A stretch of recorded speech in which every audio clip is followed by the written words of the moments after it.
Patancheru Isnapur municipality Rudraram Shri Ganesh గడ్డ సిద్ధి గణపతి దేవాలయంలో హుండీ లెక్కింపు నిర్వహించారు. అనంతరం దేవస్థాన ఈవో లావణ్య మాట్లాడుతూ వినాయక చవితి నవరాత్రుల సందర్భంగా 72 రోజులకు భక్తులు హుండీలో వేసిన విరాళం అన్నప్రసాద వితరణ కార్యక్రమానికి సహాయం చేసిన సందర్భంగా ఆలయ ఇన్స్పెక్టర్ రంగారావు, ఆలయ చైర్మన్ హరిప్రసాద్ రెడ్డి, ధర్మకర్తల మండలి ఆధ్వర్యంలో శ్రీ శివకేశవ స్వచ్ఛంద సేవా సంస్థ చే లెక్కింపు కార్యక్రమం నిర్వహించగా వచ్చిన ఆదాయం 23,04,046 రూపాయలని, అన్నప్రసాద వితరణకు వచ్చిన వాటితో కలిసి 25,61,569 రూపాయలని అన్నారు. భక్తితో కుటుంబ సభ్యులతో విచ్చేసి స్వామివారిని దర్శించుకుని ఆలయ అభివృద్ధికి సహకరిస్తున్న ప్రతి భక్తునికి సిద్ధి గణపతి స్వామి ఆశీర్వాదాలు ఎల్లప్పుడూ ఉంటాయని అన్నారు. ఈ కార్యక్రమంలో దేవస్థాన ఈవో లావణ్య, చైర్మన్ హరిప్రసాద్ రెడ్డి, ధర్మకర్తల మండలి సభ్యులు, ఆలయ ఇన్స్పెక్టర్ రంగారావు, ఆలయ జూనియర్ అసిస్టెంట్ ఈశ్వర్, సిబ్బంది, అర్చకులు, భక్తులు తదితరులు ఉన్నారు.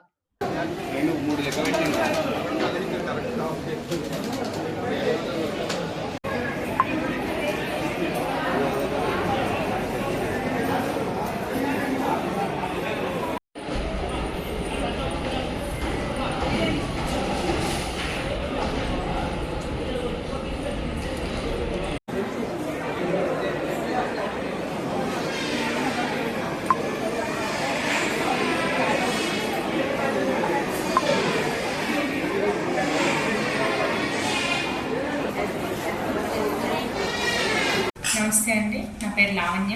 నేను శ్రీ గణేష్ దేవస్థానం రుద్రారం కార్యనిర్వహణాధికారి.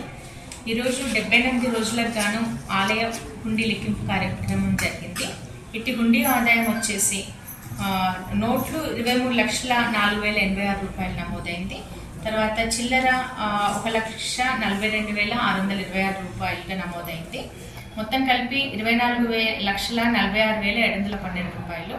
తర్వాత అన్నదానం హుండీ వచ్చేసి 1,14,857 రూపాయలుగా నమోదైంది.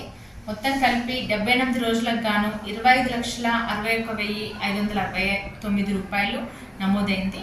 ఇట్టి హుండీ లెక్కింపు కార్యక్రమంలో మా ఆలయ చైర్మన్ గారు, ధర్మకర్తల మండలి, ఇన్స్పెక్టర్ రంగారావు గారు, గ్రామ పెద్దలు, మాజీ సర్పంచులు, మాజీ చైర్మన్లు అందరూ కూడా పాల్గొన్నారు. పోలీస్ డిపార్ట్మెంట్ వారి సహాయ సహకారాలతో నిర్వహించడం జరిగింది. అనేక భక్త బృందాలు వచ్చారు. భక్త సంఘం వాళ్ళు వచ్చి హుండీ లెక్కింపులో పాల్గొన్నారు.